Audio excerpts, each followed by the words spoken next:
दुश्मनी सिवाच उससे पहले देखिए कुछ इजराइल आगे बढ़ा है और कुछ यूएई आगे बढ़ा है। पुरानी जो तलखियां थी उसको खत्म करके नई दोस्ती की शुरुआत की गई है। भारत को इससे क्या हासिल होगा सर, क्योंकि हमारा इंटरेस्ट तो उसी में।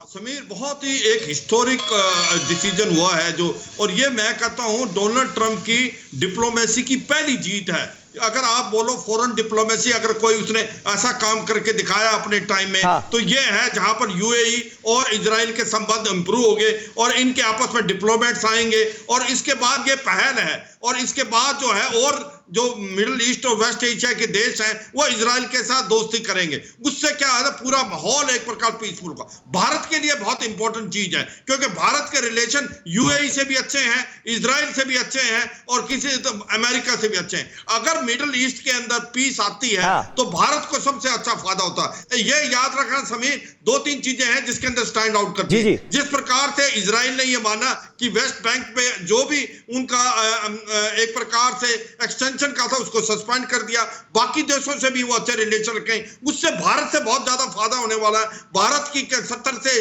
80 लाख के करीब जो है लोग काम करते हैं। उसके बाद भारत के रिलेशन इजराइल से और अगर मिडिल ईस्ट दोनों से अच्छे हैं, इनके संबंध इंप्रूव होते हैं तो जरूरी है भारत को उसका बहुत फायदा होगा। उसका फायदा इतना होगा कि हमारे को एक तो ऑयल वगैरह बड़ा सस्ता मिलेगा और दूसरी बात यह है कि दूसरी बात क्या होगी कि जो अब हम वेपन बना रहे हैं भारत के अंदर, उसके अंदर भी ये मार्केट बड़ा अच्छा है मिडिल ईस्ट में। जिस प्रकार से आत्मनिर्भर भारत हो रहा है, ब्रह्मोस मिसाइल है आपकी, अभी जो ALH है, उसके बाद आपका LCH है, उसकी भी एक मार्केट है। तो ओवरऑल एक बिल्कुल अश्विनी सिवाच साहब बने रहे आप हमारे साथ और निश्चित तौर पर यह जानना बहुत दिलचस्प होगा कि भारत का इसमें हित क्या है। लेकिन आइए अब आपको दिखाते हैं कि इस नई दोस्ती से कैसे जिनपिंग और इमरान खान की टेंशन बढ़ गई है। यह समझना बहुत ज्यादा जरूरी है कि आखिर इससे हमको, हिंदुस्तान को क्या फायदा होगा। तो देखिए एक बड़ा फायदा तो यही नजर आ रहा है कि नई दोस्ती से जिनपिंग और इमरान खान टेंशन में।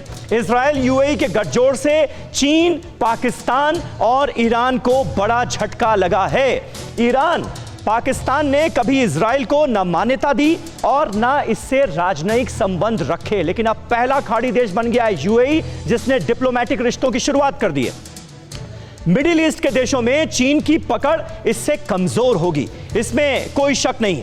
चीन का रुतबा जो है उसमें कमी आएगी। यूएई और इजराइल दोनों से भारत के संबंध हम सब जानते हैं बहुत अच्छे हैं। यूएई का तो सर्वोच्च जो अवार्ड है, पुरस्कार है, उससे भी नवाजा गया था प्रधानमंत्री नरेंद्र मोदी को। भारत, यूएई, इजराइल की जुगलबंदी चीन पाकिस्तान के लिए निश्चित तौर पर मुसीबत है और हम सब जानते हैं कि इस वक्त चीन और पाकिस्तान से हिंदुस्तान के रिश्ते कैसे हैं और कैसे भारत में लगातार डिसरप्शन करने की कोशिश चीन और पाकिस्तान दोनों की तरफ से हो रही है LOC और LAC पर।